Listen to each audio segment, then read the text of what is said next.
మన పరిశుద్ధ గ్రంథం తెరుద్దాం. సామెతలు 4వ అధ్యాయం 1వ వచనం నుంచి కొన్ని వచనాలు నేను అందరికి కలిసి చదువుకుందాం. కుమారులారా, తండ్రి ఉపదేశం వినుడి, మీరు వివేకం పొందినట్లు ఆలకించుడి. నేను మీకు సదుపదేశము చేసేదను, నా బోధను త్రోసివేయకుడి. నా తండ్రికి నేను కుమారుడిగా నుంటిని, నా తల్లి దృష్టికి నేను సుకుమారుడనై ఏక కుమారుడనై ఉంటిని. ఆయన నాకు బోధించుచు నాతో ఇట్లా నేను, నీ హృదయము పట్టుదలతో నా మాటలు పట్టుకొననిమ్ము. నా ఆజ్ఞల గైకొండలా నీవు బ్రతుకుదువు. జ్ఞానము సంపాదించుకొనుము, బుద్ధి సంపాదించుకొనుము. నా నోటి మాటలను మరువకము, వాటి నుండి తొలగిపోకము. జ్ఞానమును విడువక ఉండిన ఎడల అది నిన్ను కాపాడుదును, దాన్ని ప్రేమించిన ఎడల అది నిన్ను రక్షించును. జ్ఞానము సంపాదించుకొనుటయే జ్ఞానమునకు ముఖ్య అంశము. నీ సంపాదన అంతయు ఇచ్చి బుద్ధి సంపాదించుకొనుము. దాన్ని గొప్ప చేసినలా అది నిన్ను హెచ్చించును, దానిని కౌగిలించినలా అది నీకు ఘనతను తెచ్చును. అది నీ తలకు అందమైన మౌలిక కట్టును, ప్రకాశవంతమైన కిరీటము నీకు దయచేయును.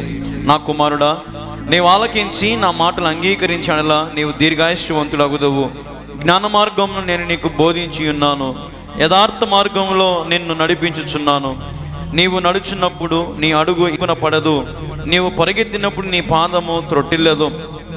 ఉపదేశమును విడిచిపెట్టక దానిని గట్టిగా పట్టుకొనుము, అది నీకు జీవము గనుక దానిని పొందియుండుము. భక్తిహీనుల త్రోవను చేరకము, దుష్టుల మార్గమును నడవకము. దాని యందు ప్రవేశింపక తప్పించుకొని తిరుగుము, దాని నుండి తొలగి సాగిపోమ్ము. అటి వారు కీడు చేయ నిద్రింపరు, ఎదుటి వారిని పడద్రోయినది వారికి నిద్ర రాదు. కీడు చేత దొరికిన దానిని వారు భుజింతురు, బలత్కారము చేత దొరికిన ద్రాక్షారసము త్రాగుదురు. పట్ట పగలు వరకు వేకువ వెలుగు తెల్లారునట్లు నీతిమంతుల మార్గము అంతకంతకు తెజరిల్లును. భక్తిహీనుల మార్గము గాఢాంధకారమైనను తాము దేని మీద పడినది వారికి తెలియదు. నా కుమారుడా, నా మాటలు ఆలకింపుము, నా వాక్యములు నీ చెవి యొగ్గుము. నీ కనులు ఎదుట నుండి వాటిని తొలగిపోనీయకుము, నీ హృదయముందు వాటిని భద్రము చేసుకునుము. దొరికిన వారికి అది జీవమును, వారు వారి సర్వ శరీరమునకు ఆరోగ్యమునిచ్చును.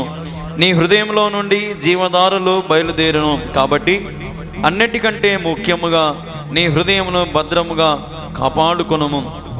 మూర్ఖపు మాటలు నోటికి రానియకుము, పెదవుల నుండి కుటుంబమైన మాటలు రానియకుము. నీ కన్నులు ఇటు అటు చూడక సరిగాను, నీ కనురెప్పలు నీ ముందర సూటిగాను చూడవలెను. నీవు నడుచు మార్గమును సరళము చేయుము, అప్పుడు నీ మార్గములన్నీ స్థిరములగును. నీవు కుడి తట్టుకైనను ఎడమ తట్టుకైనను తిరగకుము, నీ పాదమును కీడునకు దూరముగా తొలగించుకొనుము. దేవుడు ఈ మాటలు దీవించి ఆశీర్వదించునుగాక. మనము ధ్యానం చేసినటువంటి భాగము మనం శ్రద్ధగా గమనించినట్లయితే ఇక్కడ దేవుడు ప్రాముఖ్యంగా ఒక విషయం గురించి చెప్తా ఉన్నాడు. జ్ఞానము. దేని గురించి? జ్ఞానము అనేది ఇక్కడ దేవుడు హైలైట్ చేస్తూ ఉన్నాడు. కుమారులారా, తండ్రి ఉపదేశం వినుడి, మీరు వివేకం పొందినట్లు ఆలకించుడి. నేను మీకు సదుపదేశం చేసేదను, నా బోధను త్రోసివేయకుడి. కుమారులారా అంటే ఈరోజు దేవుని సన్నిధిలో లేదంటే ప్రతి మనుషునికి దేవుడు చెప్తున్న మాట, తండ్రి ఉపదేశమును వినండి, దేవుడి మాటలు వినండి, వివేకము మీరు పొందినట్లు ఆలకించండి. మీకు దేవుడు బుద్ధి, జ్ఞానం, వివేకం ఇస్తాడు.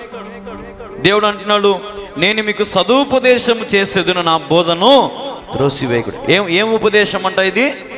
సదోపదేశం అంటే అర్థమైంది, నీ మంచి కోరే దేవుడు చెప్తాడు. ఏమైనా నువ్వు ఒకవేళ ఏంది ఏసయ్య ప్రతిదీ నన్ను ఏలెత్తి చూపిస్తావు నువ్వు అనుకోవచ్చు, కానీ దేవుడు నీ మేలు కోసమే, నీ మంచి కోసమే దేవుడు సదుపదేశము చేసి ఆయన బోధని నీకు వినిపింపజేస్తాడు. కాబట్టి ఆయన అంటున్నాడు, నా తండ్రికి నేను కుమారుడిగా నుంటిని, నా తల్లి దృష్టికి నేను సుకుమారుడినై ఏక కుమారుడై ఉంటుని. ఆయన నాకు బోధించి నాతో ఇట్లా, నేను నీ హృదయము పట్టుదలతో నా మాటలు పట్టుకొని నిమ్ము, నా ఆజ్ఞలు గైకొండలా నీవు బ్రతుకుదువు. హల్లెలూయా. మన హృదయము పట్టుదలతో ఉండాలంట. దేనికోసము? దేవుని మాటలు వినాలని, దేవుని మాటలు పట్టుకోవాలని, దేవుని మాటలు ధ్యానించాలని, దేవుని సంగతులు తెలుసుకోవాలని, దేవుని పోలి జీవించాలని మన హృదయము పట్టుదలతో ఉండాలంట. హల్లెలూయా. ఎట్లుండాలంట మన హృదయము? పట్టుదల. దేనికోసము? ఆయన మాటలు వినడానికి, ఆయన మాటలు పాటించడానికి, ఆయన ఆజ్ఞలను గైకొనడానికి. ఎందుకు? నీవు బ్రతుకుదువు. దేవుని వాక్యము మనకు జీవం ఇస్తుంది, గుర్తుపెట్టుకోండి. దేవుని వాక్యము మనకు శక్తిని ఇస్తుంది. దేవుని వాక్యము బాధలలో మనకు ఏమి ఇస్తుంది? నెమ్మదిని ఇస్తుంది. దేవుని వాక్యము కష్టకాలంలో ఉన్న మనము, ఇబ్బందుల్లో ఉన్న మనము, వేదనలో ఉన్న మనకు దేవుని వాక్యము ఒక ఊరట. నీళ్లు బాగా దాహం అవుతున్నప్పుడు మనకి ఎవరైనా గ్లాస్ నీళ్ళు ఇచ్చారనుకో, వాళ్ళకి ఏం చెప్తాం మనము? థ్యాంక్స్. అదే నీళ్ళే లేకపోతే ఎత్తుకుతాం, నీళ్ళ కోసం ప్రయాసపడతాం. ఇంట్లో నీళ్ళు అయిపోతే ఎదురింట్లోకి పోయి ఒక బాటిల్ అయినా సరే, నేను మళ్ళీ ఇచ్చలే నీకు ఒక బాటిల్ నీళ్ళు, నాకు కొన్ని నీళ్ళు. ఇక్కడ మనం గమనించినట్లయితే దేవుని వాక్యంలో మనకు నెమ్మది ఉంది. దేవుని వాక్యంలో నీవు అడిగితే దేవుడు నీ దప్పికని తీరుస్తున్నాడు. హల్లెలూయా. నిన్ను దేవుడు బ్రతికింపజేస్తా ఉన్నాడు. కాబట్టి పట్టుదలతో దేవుని మాటలు మనము త్రోసివేయకుండా, దేవుని మాటలు మనం ఏం చేయాలంట? భద్రము చేసుకోవాలా, గై కొనాలా, వాటిని మనం అనుసరించాలా. తర్వాత 5వ వచనము, జ్ఞానము సంపాదించుకొనుము, బుద్ధి సంపాదించుకొనుము, నా నోటి మాటలను మరువకుము, వాటి నుండి తొలగిపోకుము. హల్లెలూయా. దేవుడు ఏం చెప్తున్నాడు? దేని సంపాదించుకోమంటున్నాడు దేవుడు? జ్ఞానాన్ని సంపాదించుకోండి. ఆస్తులు, అంతస్తులు, డబ్బు అవన్నీ తర్వాత. మొదటిది దేవుడు ఏం చెప్తున్నాడంటే జ్ఞానము సంపాదించుకోండి, బుద్ధిని సంపాదించుకోండి. ఇప్పుడు స్కూల్లో టీచర్లు పిల్లలకి ఒక రూల్ పెడతారు. ఎంత పెద్ద కోటీశ్వరుడైనా, ఎంత పేదోడైనా వాడు ఖచ్చితంగా ఏం వేసుకొని రావాలా? యూనిఫామ్. అదొక రూల్. ఎందుకు? వానికి బుద్ధి రావాలా. చిన్నప్పటి నుంచి మనుషులందరము ఒక్కటే, నా కులము నీ కులం. అందుకే చూడండి, ఏ కులమైనా కానీ ఏరా ఏచే అట్టే మాడుకుంటారు వాళ్ళు. మనకే భేదాలు. పిల్లలు మాత్రం చాలా ఫ్రీగా కలిసిపోతారు కదా. వాళ్ళు పెద్ద కులము, వాళ్ళతో మనం చాలా దూరంగా ఉండాలని మనం అనుకుంటాం. కానీ వీళ్ళు మాత్రం, పిల్లలు మాత్రము ఎంజాయ్గా కలిసిమెలిసి ఉంటారు. బుద్ధి, జ్ఞానం, ఏ భేదము లేదు దేవునికి. అందుకే దేవుడు అంటున్నాడు, జ్ఞానము సంపాదించుకోండి, బుద్ధిని సంపాదించుకోండి, నా నోటి మాటలు మీరు మరువకము. ఈరోజునే దేవుని మాటలు మర్చిన వారు అనేక మంది ఉన్నారు. దేవుడు చెప్పిన ఆజ్ఞలను పాటించడం మర్చిపోయిన వారు అనేక మంది ఉన్నారు. ఈరోజున ప్రతి క్రైస్తవుడు మేలుకోవాలి. ప్రతి క్రైస్తవుడు వాళ్ళ మనోనేత్రాలు తెరవబడాలి. ప్రతి క్రైస్తవుడు దేవుడు చెప్పినటువంటి బాటలో నడవాలి. అప్పుడే అనేక మందిని నువ్వు క్రీస్తు అడుగుజాడల్లోకి నడిపించగలుగుతావు. ఈరోజున మన కుటుంబమే దేవుని మాటలు వినలేకపోతూ ఉంది. ఈరోజు మన కుటుంబమే, మన పిల్లలో లేదంటే మన కుటుంబంలో వారో వీరో మన స్నేహితులో దేవుని మాటలు వినడానికి ఇంట్రెస్ట్ లేదు. ఇప్పుడు 6వ వచనం, జ్ఞానంను విడవక నెల అది నిన్ను కాపాడును, దాన్ని ప్రేమించిన అది నిన్ను రక్షించును. హల్లెలూయా. జ్ఞానము ఏం చేస్తుందంట? మనలను రక్షిస్తుంది. అందుకే కొంతమంది అంటారు, చూసినావా, అబ్బా నువ్వు నీవురా, తెలివైన దెబ్బ కొట్టినవురా వాడిని కదా. కొంతమంది జ్ఞానముతో దెబ్బ కొడతారు. బలము లేకపోయినా, పొట్టోడైనా, వాడు ఎట్టాంటోడైనా, బలము లేకపోయినా జ్ఞానముతో దెబ్బ కొడతాడు. జ్ఞానముతో వాడు తలను తోక చేస్తాడు, తోకను తల చేస్తాడు కదా. ఈరోజున జ్ఞానమును సంపాదించుకోవాలి. ఏ జ్ఞానము? దేవుని జ్ఞానం. దేవుని మహిమను మనం అనుభవించాలి. దేవుని మాటలు మనం విడిచిపెట్టకూడదు, దేవుని మాటలు మనం మర్చిపోకూడదు. దేవుని జ్ఞానాన్ని మనం కాపాడుకొని దాన్ని ప్రేమిస్తే అది మనల్ని ఏం చేస్తుందంటమ్మా? రక్షిస్తుందంట. హల్లెలూయా. తర్వాత 7వ వచనం, జ్ఞానము సంపాదించుకున్నట్టే జ్ఞానము ముఖ్యాంశము. నీ సంపాదన అంతా ఇచ్చి బుద్ధి సంపాదించుకొనుము, దాన్ని గొప్ప చేసినది నిన్ను హెచ్చించును, దాన్ని కౌగిలించినది నీకు ఘనత తెచ్చును. ఏం చేయాలంటే జ్ఞానము సంపాదించుకోవాలంటే దేవుని వాక్యం ఏం చెప్తుందంటే అన్నిటికంటే ముందు నువ్వు జ్ఞానం సంపాదించుకో, దేవుని మీద జ్ఞానం సంపాదించుకో, దేవుడు చేసిన కార్యాల గురించి జ్ఞానం సంపాదించుకో, దేవుని గురించి, దేవుడు చేసిన సూచన క్రియల గురించి జ్ఞానం సంపాదించుకో. ఈరోజు అందరూ పిల్లలు బుక్కులు చదువుతున్నారు. ఎందుకు చదువుతున్నారు? లోక జ్ఞానం కోసం. లోకంలో ఎవరు ప్రైమ్ మినిస్టర్, ఎవరు ప్రెసిడెంట్, ఎవరు సీఎం, ఏంది కథ, లోకంలో ఏమేమి జరుగుతున్నాయి అన్నిటిని కూడా ఇప్పుడు ఒక నాలెడ్జ్ బుక్ అని వచ్చేది. ఇప్పుడు ఉందో లేదో నాకు తెలియదు, కానీ ఒక 10 రూపాయలు పెడితే నాలెడ్జ్ బుక్ వస్తుంది పిల్లలకి. ఆ బుక్ చదివినామంటే ఒక ఎస్ఐ రైటింగ్ రాయొచ్చు మనం నీట్గా. అన్ని దాంట్లో ఉంటాయి. పోయిన సంవత్సరము ఏమేమి మనం తెలుసుకోవాలా, ఎవరెవరు ఏమేమి కథలు జరిగినాయి, మన బడ్జెట్ ఎంత, మన దేశం ప్రజలు ఎంతమంది, అవన్నీ కూడా ప్రతి సంవత్సరం బుక్లో వదులుతారు లోక జ్ఞానం కోసం. కానీ దేవుడు చెప్పే జ్ఞానం ఏంది? ఏం జ్ఞానం దేవుడు చెప్పేది? వాక్యము, దేవుని మాటలు, దేవుని సన్నిధి, దేవుడు చేసిన కార్యాల గురించి మన జ్ఞానమును మనము సంపాదించాలా. హల్లెలూయా. దేని జ్ఞానం మనం సంపాదించాలా? దేవుని జ్ఞానాన్ని మనము సంపాదించాలి. ఎట్లా సంపాదించాలంట? నీ సంపాదనంతయు ఇచ్చి, ఏముందాడా చదవండి మళ్ళీ ఒకసారి 7వ వచనం, నీ సంపాదన అంతయు ఇచ్చి ఏం సంపాదించుకోవాలంట? బుద్ధి సంపాదించుకోవాలి. ఈరోజు నీకు కలిగిందంతా దేవునికి వెచ్చించు. దేవునికి ఇచ్చే మేమేం తినాలి ఆయన అనే ఆలోచన కొంతమందికి ఉంటుంది. అసలు అట్లా ఆలోచనే పెట్టుకోవద్దు. దేవుడు మీకు సమస్తం చేయగలుగుతాడు. ఇక్కడ వాక్యం చెప్తుంది, మీరు మొదటగా బుద్ధిని జ్ఞానమును సంపాదించుకోండి. దేవుని విషయంలో దేవుడు ఏ రీతిగా నిన్ను చెక్కాలనుకుంటున్నాడు అట్లా నువ్వు రెడీగా ఉండాలి.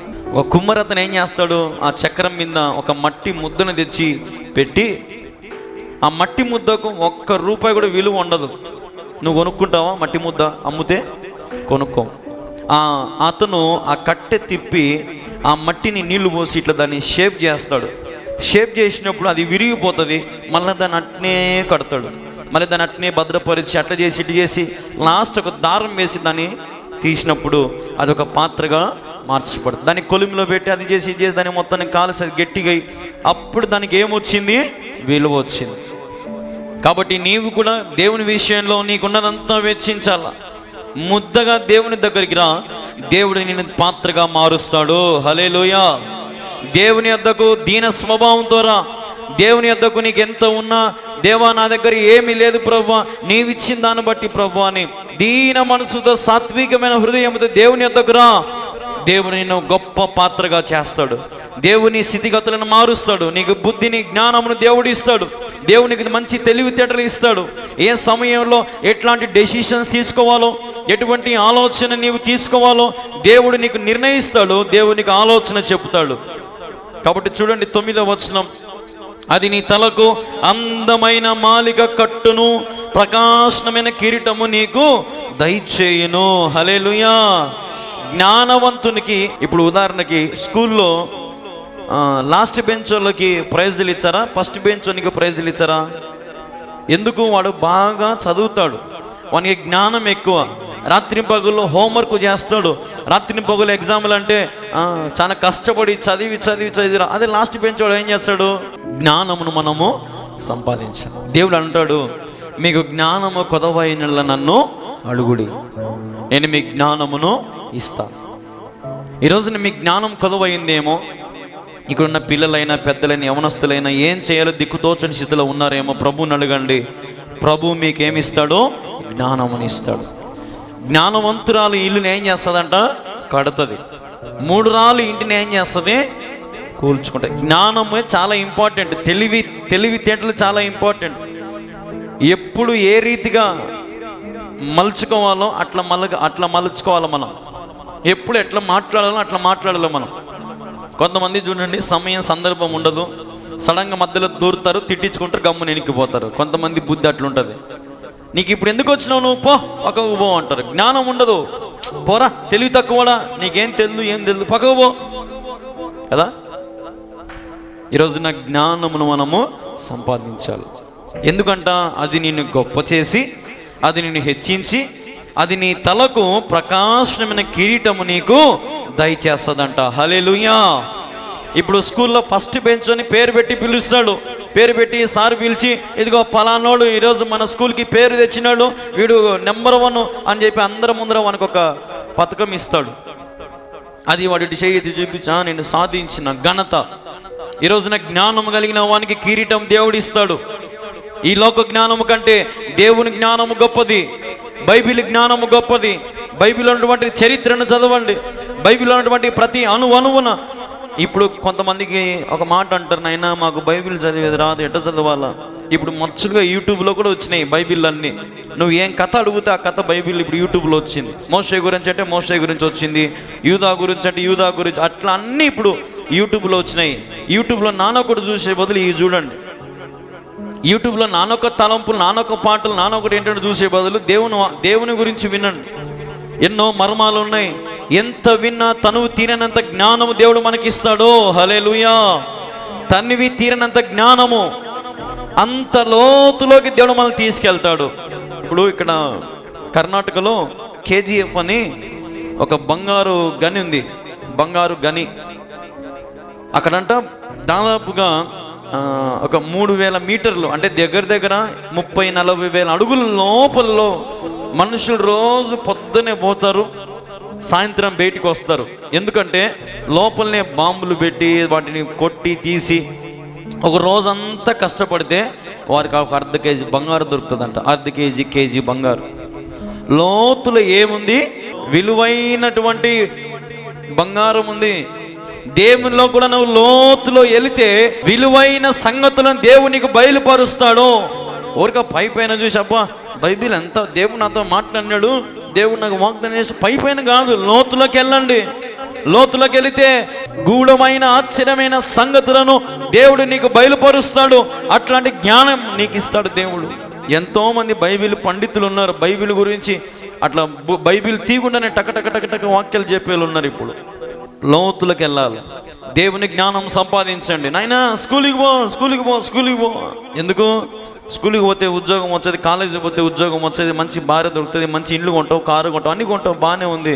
మరి అసలైంది పరలోక రాజ్య జ్ఞానము, అక్కడ ఎట్లుంటుంది, అక్కడ పరిస్థితి ఎట్లుంటుంది, అక్కడ దేవుని ఎట్లా స్తుతించాలా, ఇవన్నీ మనం నేర్పించకపోతే ఎంతసేపు లోకంలో ఉన్న వాటివే మన పిల్లలకు లేదా మన కుటుంబాలకు నేర్పిస్తే, లోక జ్ఞానం గురించే మనం తెలియపరుస్తే దేవుని జ్ఞానం మనం ఎప్పుడు నేర్పించాలి? 10వ వచనం, నా కుమారుడా నీవు ఆలకించి నా మాటలను అంగీకరించి ఎడలా నీవు దీర్ఘాయుష్యవంతులు అవుతారంట. హల్లెలూయా. దేవునామానికి మహిమ కలుగునుగాక. హల్లెలూయా. దేవుని మాటలు నీవు ఆలకించిన అంగీకరించినలా నీవు దీర్ఘాయుష్యవంతుడు అవుతావు. నీ కుమారుడు, నీ కుమార్తె, నీ కుటుంబము, నీ చుట్టుపక్కల నీ బంధువులు, స్నేహితులు దేవుని మాటలు వింటే, అంగీకరిస్తే మీరు దీర్ఘాయుష్యవంతులు అవుతారు. హల్లెలూయా. దీర్ఘాయుష్యవంతులు అవుతారు. ఇప్పుడు ఉదాహరణకి నన్ను కన్న నా తల్లి దగ్గరికి పోయి, ఏమా నేను ఎన్నేళ్ళు బతుకుతామంటే మా అమ్మ చెప్పగలుగుతుందా? పోనీ పెద్దలు ఏదంటే ఎవరికైనా జ్యోతిష్యులు కాడికి, వాళ్ళు కాడికి పోయి, పాస్టర్ కాడికి పోయి, పాస్టర్ నేను ఎన్నేళ్ళు బతుకుతా చెప్తావు అంటే ఎవరైనా చెప్పగలుగుతారా? ఎవరు చెప్పలేరు. కానీ దేవుడు అంటున్నాడు, నా మాటలు నీవు అంగీకరిస్తే నేను నిన్ను దీర్ఘాయుష్యవంతుణ్ణి చేస్తా. మధ్యంతరంగా మనం దేవుని మాటలు వింటే, భయభక్తులు కలిగి మనం జీవిస్తే దేవుని భయం మనలో ఉంటుంది. కొంతమందికి దేవుని భయం లేక, దేవుని భక్తి లేక, దేవుని గురించి ఆలోచన లేక యాక్సిడెంట్లో ఎట్లో విచ్చలవిడితనంతో యాక్సిడెంట్ చనిపోయిన వాళ్ళు ఉన్నారు. ఆత్మహత్యలు చేసుకొని చనిపోయిన వాళ్ళు ఉన్నారు. తాగి అవి చెలిపి వాళ్ళ దేహాన్ని వాళ్ళే పాడు చేసుకొని చచ్చిపోయిన వాళ్ళు ఉన్నారు. దీర్ఘాయుష్యవంతులు ఎవరంటే ఒకటే మాట దేవుని వాక్యం సెలవిస్తుంది, దేవుని మాటలు అంగీకరించిన వారు మాత్రమే దీర్ఘాయుష్యవంతులు అవుతారు. హల్లెలూయా. దీర్ఘాయుష్యవంతులు దేవుని మీద నమ్మకం కలిగిన వారు, దేవుని ఎడల భయభక్తులు కలిగిన వారు, దేవుని ప్రేమించే వారు మాత్రమే ఖచ్చితముగా దీర్ఘాయుష్యవంతులు అవుతారు. జ్ఞాన మార్గం నేను మీకు బోధించి ఉన్నాను, యథార్థ మార్గంలో నిన్ను నడిపించుచున్నాను, నీవు నడుచున్నప్పుడు నీ అడుగు ఇరుకునా పడదు, నీవు పరిగెత్తినప్పుడు నీ పాదము త్రొట్టిల్లదు. దేవుని వాక్యం ఎంత బాగా చెప్తుంది చూడండి. నీవు జ్ఞానము సంపాదించుకో, నా మాటలు విను, నా మాటలు అంగీకరిస్తే నీకు దీర్ఘాయుష్ని ఇస్తాను, తర్వాత నీకు జ్ఞానం ఇస్తాను, బుద్ధిని ఇస్తాను, నీకు తలకు కిరీటం తెచ్చిస్తాను, నేను హెచ్చిస్తాను. ఇప్పుడు ఏమంటున్నాడు? నీ పాదము నేను త్రొట్టిల్లదు. నీవు నడిచేటప్పుడు నీ పాదము ఇరుకు పట్టదు. దేవుని భయం ఉండేవాడు, దేవుని మీద ప్రేమ ఉండేవాడు ప్రతి నిమిషము భయపడతాడు దేవునికి. నేను చేసే పని కరెక్టా, నేను వేసే బట్టలు దేవునికి ఇష్టమా, నేను వేసే చెప్పులు బూట్లు దేవునికి ఇష్టమా, నేను వేసే ఆభరణాలు దేవునికి ఇష్టమా, నేను చేసే పని దేవునికి ఇష్టమా, నేను వెళ్ళే పని దేవునికి ఇష్టమా, నేను వేసే పంట దేవునికి ఇష్టమా, నేను కొనే పశువులు దేవునికి ఇష్టమా, నేను చేసే ఉద్యోగం దేవునికి ఇష్టమా, నేను చేసుకునే పెళ్లి దేవునికి ఇష్టమా అని దేవుని మీద భయము కలిగిన వాడు అనుక్షణము భయపడతాడు. భయం లేనోడే ఏముందిలే, ప్రతిదీ పాస్టర్కి చెప్పాలన్నా, ప్రతిదానికి ప్రార్థన చేయాలన్నా కదా, లాస్ట్కి ఏమవుతారంటే నష్టానికి గురవుతారు. హల్లెలూయా, నష్టానికి గురవుతారు. దేవుడు అంటాడు, నీ పాదము నేను త్రొట్టిల్లనియను. తర్వాత వచనం, ఉపదేశం విడిచిపెట్టక దాన్ని గట్టిగా పట్టుకొనుము, అది నీకు జీవము గనుక దానిని పొంది ఉండుము. భక్తిహీనుల త్రోవను చేరకుము, దుష్టుల మార్గమున ఏముందాడా? భక్తిహీనుల త్రోవను చేరకుము, దుష్టుల మార్గమును నడవకుము. ఇక్కడ దేవుడు అంటున్నాడు, నేను చెప్పే ఉపదేశాలు, నేను చెప్పే మాటలు మీరు విడిచిపెట్టద్దు, వాటిని గట్టిగా పట్టుకోండి. గట్టిగా పట్టుకుంటే అవి మీకు ఏమి ఇస్తాయంట? జీవముని ఇస్తాయంట. హల్లెలూయా. దేవుని మాటలు మీకు ఏమి ఇస్తాయి? జీవం ఇస్తాయి. అందుకే ముందు చెప్పిన పట్టుదలతో దేవుని మాటలు మనము పాటించాల, వాటిని అంగీకరించాల, వాటి బాటలో మనం నడవాల. అందుకే దేవుడు అంటున్నాడు, అవి నీకు జీవము. భక్తిహీనుల త్రోవలో చేరకము, దుష్టుల మార్గమున నడవకము. ఈరోజు చాలామంది భక్తుల గుంపులో నుంచి వేరే భక్తిహీనులతో పాటు నడవడానికి ఇష్టపడుతున్నారు. ఏం భక్తిలే, ఏమంతా ఊరికి లోకంలో ఉంటేనే బాగున్నది, తినడానికి త్రాగడానికి 10 మంది మాట్లాడేవారు, నవ్వుతా మాట్లాడేవాళ్ళు అందరూ వచ్చేవాళ్ళు. ఎప్పుడైతే యేసయ్య కాడికి పోయినానో ఏదో అందరూ నన్ను వెళ్ళేసినారు. ముందే బాగున్నా, కలిసిమెలిసి అందరితో నవ్వుతా అన్ని మాటలు మాడుకుంటా బాగున్నా. ఇప్పుడు అనవసరంగా ఊరికి యేసుప్రభు నమ్ముకొని అందరికి దూరమైన యేసయ్య వద్దు ఏమొద్దు అని కొంతమంది ఇప్పుడు భక్తిహీనుల గుంపులో చేరడానికి సిద్ధపడతారు. బాప్తిసం పొందినటువంటి కొద్ది రోజుల తర్వాత అబ్బాయి పట్టలేనంత భక్తి వద్దన్న చర్చి కాడికి వచ్చి పనులు చేసే వాళ్ళు ఉంటారు. అదే 1 సంవత్సరం 2 సంవత్సరాలు 3 సంవత్సరాలు అయినాక ఆ భక్తి కాస్త ఏమైపోతుందంటే నిరాశ అయిపోతుంది. భక్తి కాస్త భక్తిహీనతగా మారిపోతుంది. అందుకే ఇక్కడ దేవుడు అంటున్నాడు, భక్తిహీన త్రోవను చేరకము, దుష్టుల మార్గమున నడవకము. హల్లెలూయా. దుష్టుల మార్గం నడిస్తే నువ్వే నష్టపోతావు. అందుకే దేవుడు కిందనే చెప్పినట్టు చూడండి బాగా, దాని యందు ప్రకాశింపక తప్పించుకొని తిరుగుము, దాని నుండి తొలగి సాగిపోము. అట్టివారు కీడు చేయునిది నిద్రపోరు, ఎదుటి వారిని పడద్రోయినిది వారికి నిద్ర రాదు. హల్లెలూయా. ఎంత పోతావో పో, ఎంతమందితో సహవాసం చేర్చవచ్చు. ఖచ్చితంగా ఒకటే ఒక మాట చెప్తాను చూడండి, నీ అవసరం తీరిపోతాని నీకేం చెప్తారు అందరూ? గుడ్ బై, నీతో నాకు ఇంకా పని లేదు, నీ అవసరం అయిపోయింది. అట్లా ఎన్నో మన కళ్ళ ముందర మనం చూస్తూ ఉన్నాం. అందుకే దేవుడు అంటున్నాడు కదా, ఏమంటున్నాడు? కీడు చేయునది వారు నిద్రపోరంట, ఎదుటి వారిని పడేసేంత వరకు వారు నిద్రపోరంట. ఇది కొంతమంది పని, అదే పనిలో ఉంటారు కొంతమంది. రాత్రి పగుళ్ళు లేచినప్పుడు నిద్రన పడతారో నిద్రపోతే తెలియదు, కానీ లేచినప్పటి నుంచి ఒకటి ఆలోచన, కీడు చేయాలా, పడేయాలా. ఈ రోజున దేవుడు అంటున్నాడు, అందుకే 15వ వచనం చూడండి, ఆయన పైన వచనమే, దాని యందు ప్రవేశింపక ఎట్లా తిరగాలంటమ్మా?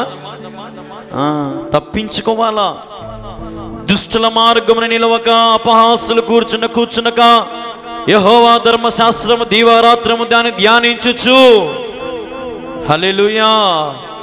దుష్టులేమా వాడు నాకు ఇంత గొప్ప ప్రాణ స్నేహితుడుమా, ఒక రోజున రారా అటు ఈత కొట్టొద్దాం అని పిలుచుకోమన్నారు మా ఫ్రెండ్నే. సేమ్ ఇదే కథ జరిగింది. చిన్నప్పటి నుంచి ఫ్రెండ్స్ తీసుకోమని తొక్కు తెచ్చి నీళ్ళలో చచ్చిపోయాడు వాడు. అమ్మ నన్ను ఏడుతున్నారు, ఒరే నువ్వే కదరా పిలుచుకోబోయిందంటే, ఏమో నాకు తెలియదు, వాడు ఏమన్నా కంపు చెట్లను ఇరుక్కొని చచ్చినాడు ఏమో నాకు తెలియదు. అయిపోయా. కీడు చేసేంత వరకు నిద్రపోరు. ఎంత ప్రాణ స్నేహితులని చెప్పుకున్న ఈ లోకంలో వాళ్ళ ప్రాణం మీదకి వచ్చేకల్లా నిన్ను చంపుతారు ముందు. వాస్తవం కదా. ఈ రోజున కీడు చేసేంత వరకు వారికి నిద్ర రాదు. అందుకే 10వ వచనం, కీడు చేత దొరికిన దానిని వారు భుజింతురు. అంటే బయట తెలుచే మా అమ్మ తెలుచే ఏమవుతుంది ఏమో అని రాత్రి పగుళ్ళు ఇంట్లో ఒకే రూమ్లో ఉండి వాడిని టార్చర్ పెడుతుంటే వాడు తట్టుకోలేక అమ్మాయిని ముక్కలు ముక్కలు ముక్కలు ముక్కలుగా చంపేసి ఫ్రిడ్జ్లో పెట్టుకొని ఒక్కొక్కటి మొత్తం తినడం స్టార్ట్ చేసినాడంట. ఇప్పుడు ఈ వచనం చదువుతానే నాకు అది గుర్తొచ్చింది చూడండి. అందుకే 10వ వచనం, కీడు చేత దొరికిన దానిని వారు ఏం చేస్తారంటమ్మా, ఎందుకు వాళ్ళ ప్రాణం మీదికి రాకుండా వాళ్ళు తప్పించుకోవడానికి నిన్ను బలి చేస్తారు. అది పాడు లోకము, పాడు స్నేహం. ఈ రోజున ఒక తల్లి కడుపులో పుట్టిన బిడ్డలు కూడా కీడు చేసే రీతిగా ఈరోజు ప్రపంచం మారిపోతా ఉంది. ప్రిన్స్ డయానా ఈ మధ్య కాలంలో ఎలిజబెత్ రాణి చచ్చిపోయింది. ఒక 3 నెలలు అయింది. ఆమెకు 2 మనవళ్ళు, చార్లెస్ అని ఒకడు, ఇంకొక అతని పేరు ఏదో ఉంది. 2 మనవళ్ళు ఆమెకి. అయితే ఇప్పుడు ఆమె చనిపోతానే వాళ్ళ కొడుక్కి రాజు అవకాశం ఇచ్చారు. అప్పుడు ఈ రాజు డయానా భర్త, ఈ రాజు ఏం చేశాడంటే 2 కొడుకుల్ని రమ్మన్నాడు. అరే రండి, మీ అవ్వ చచ్చిపోయింది, మీరు రండి అని అన్నారంట. అప్పుడు చిన్నోనికి ఏం చెప్పాడంటే, ఒరే వచ్చేటప్పుడు నువ్వు ఒక్కనివేరా, నీ భార్యని పిలుచుకొని రావాకు. ఎందుకంటే అతను ప్రేమించి వేరే ఒక హీరోయిన్ని పెళ్లి చేసుకున్నాడు. సరే ఏం చెప్పినాడు, నాయన చెప్పిన మనలో పడి తన భార్యని ఇంటి దగ్గరనే పెట్టి వచ్చినాడు. వస్తే అక్కడ పెద్ద కొడుకేమో రాజుకు సంబంధించిన ఇవన్నీ చక్రాలు అవన్నీ పెట్టినారు పెద్ద కొడుకుకి. చిన్నోని మాత్రం ఏం లేదు, ఊరికే సూట్ వేసుకొని ఉన్నాడు. ఒక పేదవన మాత్రం లాస్ట్ నిలబడుకొని ఉన్నాడు. అవమానపరిచారు, నిందపరిచారు, అన్నీ చేశారు చిన్న కొడుకుని. ఈ రోజే ఆ కుమారుడు ఒక బుక్ రాసి వదిలినాడు. ఏమని రాసినాడంటే, ఒక కులముతో కూడినటువంటి పని, ఇంట్లో ఉన్నవారే నన్ను అవమానపరిచారు, దూషించారు, అవమానపరిచారు, నిందలు వేశారు. ఒకవేళ నా తల్లి నుండి ఈరోజు ఇట్లా ఉండేది కాదేమో, మా అవ్వ నుండి ఇట్లా ఉండేది కాదేమో, ఈరోజు నా భార్యని విడిచిపెట్టమంటున్నారని వేదన పెడుతున్నారంట. రే మనం రాజులం రా, అట్లా చేయకూడదునా, సంపేరా దాన్ని అంటున్నారంట. ఎక్కడుంది మరి రాజులకు మంచి బుద్ధి ఉందా? లేదు.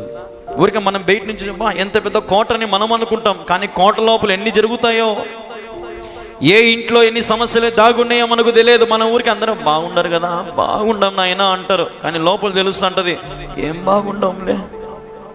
ఈ రోజున కీడు చేసేంత వరకు నిద్రపోవడంలా బిడ్డలు కూడా తల్లిదండ్రుల విషయంలో కీడు చేసే రీతిగా ఈరోజు మారిపోయారు. తల్లిదండ్రులకు ఈరోజు బిడ్డలను చంపుకునే రీతిగా ఈరోజు వెళ్ళిపోయినాయి. ఈరోజున ఆడపిల్ల అనగానే ఎంతోమంది చెత్త కుప్పల్లో వేసిన లేరా తల్లిదండ్రులు? ఎందుకు లేరు? చాలా మంది ఉన్నారు. కీడు చేత దొరికిన దానిని వారు ఏం చేస్తారంట? భుజిస్తారు. బలత్కారం చేత దొరికిన ద్రాక్షారసను వారు త్రాగుదురు. అందుకే దేవుడు అంటున్నాడు, పట్ట పగలు వరకు వేకువ వెలుగు తేజరిల్లినట్లు నీతిమంతుల మార్గము అంతకంతకు తేజరిల్లును. హల్లెలూయా. నీతిమంతుల మార్గములు తేజరింపజేస్తాడు దేవుడు. నీవు అవినీతి పరులుగా జీవిస్తే, భక్తిహీనుల గుంపులో నీవు జీవించినట్లయితే నష్టపోతావు. జ్ఞానమును సంపాదించుకో, బుద్ధిని సంపాదించుకో, దేవుడు చెప్పిన బాటలో నడువు, దేవుడు చెప్పిన వాటిని త్రోసివేయక నీకున్నదంతా దేవునికి ఇచ్చి, దేవుని సంపాదన ఏంటంటే బుద్ధిని జ్ఞానమును సంపాదించుకో. ఎక్కడ తప్పించుకోవాలో తెలుసుకో. భక్తిహీనుల నుంచి తప్పించుకో, చెడు సంగీతాల నుంచి తప్పించుకో. ఊరికి అందరినీ గుడ్డిగా నమ్మద్దు, నమ్మితే మోసపోయేది నువ్వే. లాస్ట్ ఇది 18వ వచనం చదవండి. భక్తిహీనుల మార్గము గణ అంధకారము, తాము దేనిని పడనిది వారికి తెలియదు. నా కుమారుడు, నా మాటను ఆలకింపుము, నా వాక్యమును నీ చెవిని యొగ్గుము, నీ కన్నుల ఎదుట నుండి వాటిని తొలగిపోనీయకుము, నీ హృదయమందు వాటిని భద్రము చేసుకొనుము. హల్లెలూయా. అందుకే దేవుడు అంటారు, నాయనా ఇదిరా ప్రపంచము, ఇదిరా లోకము, అందుకే నా మాటలు నీ చెవిన పెట్టుకో. నేను చెప్పే మాటలు జ్ఞానముతో ఆలోచన చెయ్యి. నేను చెప్పే వాటిని నీ కనుల ఎదుట ఉంచి వాటిని తొలగిపోనీయద్దు. కొంతమందికి ఒక మాట అంటారు, అరే వాని కళ్ళకు కామురం బట్టి సచ్చనడు రావాడు కదా. అంటే దాని అర్థం ఏంది అంటే వాడు ఈ లోకంలో లేడని, వాని పిచ్చిలో వాడు ఉన్నాడని. కానీ దేవుడు అంటున్నాడు, నీ కనుల ఎదుట ఏముండాలంట? దేవుని వాక్యము తొలగిపోకుండా ఉండాలి. దేవుని యొక్క మహిమను నీ కళ్ళతో చూస్తూ ఉండాలా. చెడు వాటన్నిటి నుంచి నువ్వు తప్పించుకోవాలా. అందుకే దేవుడు నీ హృదయమును ఏం చేసుకోవాలంటమ్మా? భద్రం చేసుకో. నీ హృదయంలో పాపానికి చోటు ఇవ్వద్దు. నీ హృదయంలో దేవునికి తప్ప వేరొక అవకాశం వేరే వాటికి ఏ దానికి నీవు ఇవ్వద్దు. అది స్నేహమైన, ప్రేమైన, అది ఎటువంటి స్థితి అయినా, ధనమైన, ఆస్తి అయినంత, ఏది నీ జీవితంలో మొదటి స్థానం ఉందో, నీకు నిద్ర పట్టునికొండ చేస్తుందో దానిని తీసేయి. దేవుడు అంటున్నాడు, నీ హృదయమును భద్రపరుచుకో. దొరికిన వారికి అది జీవమును, వారు సర్వ శరీరమునకు ఆరోగ్యము ఇచ్చును. దేవుని వెంబడించి దేవుని దొరికితే, దేవుని కానీ మనం పట్టుకుంటే వారికి సర్వ శరీరముకు దేవుడు ఆరోగ్యం ఇస్తాడంట. ఆరోగ్యం అంటే నిత్య యవ్వనం. దేవుని రాజ్యంలో నిత్య యవ్వనస్తులుగా మనం ఉండగలుగుతాం. దేవుని రాజ్యంలో ఒకవేళ ఇక్కడ మనకు నొప్పులు ఉండొచ్చు, అవి ఇవి సమస్యలు, బాధలు, కన్నీరు, నిస్పృహలు ఎన్ని ఉండొచ్చు ఈ లోకంలో. కానీ దేవుని దగ్గరికి మనం వెళ్ళగానే అక్కడ నిత్యమైన యవ్వనం, నిత్య ఆరోగ్యం. కాబట్టి ఈ లోకంలో నుంచి తప్పించుకో, చెడు సాంగత్యం నుంచి తప్పించుకో, బుద్ధి జ్ఞానముతో తెలివిగా ఉండు. నీ కన్నుల ఎదుట దేవుని వాక్యం పెట్టుకో, నీ చెవిలో దేవుని మాటలు పెట్టుకో. నీ హృదయంలో నుండి జీవదారులు బయలుదేరు. కాబట్టి అన్నిటికంటే ముఖ్యంగా నీ హృదయమును భద్రముగా కాపాడుకునమని 23వ వచనంలో మన దేవుడు మాట్లాడుతూ ఉన్నాడు. హృదయమును అన్నిటికంటే, నీ కాళ్ళు, చేతులు, తల, ముక్కు, నోరు అన్నిటికంటే ఏంది భద్రం కాపాడుకోవాలంట? నీ హృదయం, నీ హార్ట్ భద్రంగా ఉండాలా. దయచేసి నీ హృదయంలోకి యేసయ్య తప్ప వేరొక దానికి అవకాశం నీవు ఇవ్వద్దు. నీ హృదయంను భద్రముగా కాపాడుకో. 24వ వచనం, మూర్ఖపు మాటలు నోటికి రానియకుము, పెదవుల నుండి కుటిలమైన మాటలు రానియకుము. నీ కనులు ఇటు అటు చూడక సరిగాను, నీ కనురెప్పులు నీ ముందర సూటిగాను చూడవాలని. నీ నోటిలో నుంచి ఏం రాకూడదంటమ్మా? ఏం మాటలు రాకూడదంట? మూర్ఖపు మాటలు. మూర్ఖపు మాటలు రానియద్దు. పెదవుల నుండి కుటీలమైన మాటలు రానియద్దు. కొంతమంది ఉచిత సలహాలు చెప్తారు పెదవులతో, మనల్ని నాశనం చేసే సలహాలు. ఏం కాదులే, ఏంది నువ్వు అనుకుంటే ఏదైనా చేస్తావు, ఏంది నీకు ఇది పెద్ద కథ, చెయ్యి. అప్పుడు ఈడేదో భలే పొగుడుతున్నాడు అని చెప్పి మనం చేసినాం అనుకో, నష్టపోయేది ఎవరమో మనమే. అప్పుడు వీడు మనసులో అనుకుంటాడు, ఇది కావాల్సి జరిగిందిలే, ఇంకి నేను అనుకున్నట్టే జరిగిందిలే. అంటే కుటీలమైనటువంటి స్వభావం, నిన్ను పతనం చేసే స్వభావం. పైకేమో మంచిగా నీ దగ్గర నటిస్తారు, పైకేమో మంచిగా నీతో ఉంటారు, కానీ నీ చుట్టూ గోతి తవ్వుతూ ఉంటారు.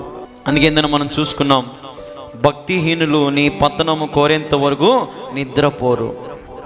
నీ చెడు స్నేహితులు, చెడు సాంగత్యము వాళ్ళ ప్రాణం మీదకి వచ్చినప్పుడు నీ ప్రాణమైన తీస్తారు. కాబట్టి జాగ్రత్తగా మనము నడుచుకోవాలి. ఇవి అంత్య దినాలు మనం ఉన్నాం, రాకడ సమీపిస్తాం. దేవుని సూచనలుగా మనం గమనిస్తూ ఉన్నాం. దేవుడు చెప్పినట్టుగా, ప్రకటన గ్రంథంలో దేవుడు చెప్పినట్టుగా అన్ని సూచనలు జరుగుతూ ఉన్నాయి. కాబట్టి ఇక్కడ నుంచి నీకు ఒకరితో పని లేదు. నీ భక్తి నీదే. నీ భక్తి నేను పరలోకానికి తీసుకెళ్తుంది. నీ భర్త భక్తో, లేదంటే అన్నా నా భార్య చర్చికి పంపించన్నా, నువ్వేమి అన్నా నా భర్త మంచి భక్తి అన్న, భలే ప్రార్థన చేస్తాడన్నా, మరి నువ్వేమి, నీ సంగతి ఏంది? ఎవరి భక్తి వారిని దేవుడు కొలుస్తాడో ఆ భక్తి ప్రకారంగా దేవుడు ఆయన రాజ్యంలోకి తీసుకుంటాడు. ఈ రోజున నీ కుమారులైనా, నీ తల్లిదండ్రులైనా, ఎవరైనా సరే, ఎవరి భక్తి వారిని దేవుని రాజ్యానికి తీసుకెళ్తుంది. గుర్తుపెట్టుకోండి. అందరి పక్షమున నేను ప్రార్థన చేస్తా, అందరి పక్షమున నేను దేవుని మొరపెట్టుకుంటా అంటే కాదు. ఎవరి పాప పుణ్యానికి జీతము దేవుని యొద్ద ఉంది. దేవుడు ప్రతి వానికి జీతం ఇవ్వబోతా ఉన్నాడు. కాబట్టి నీవు 26వ వచనం చూడండమ్మా. నీవు నడుచు మార్గమును సరళము చేయుము, అప్పుడు నీ మార్గములన్నీ స్థిరములగును.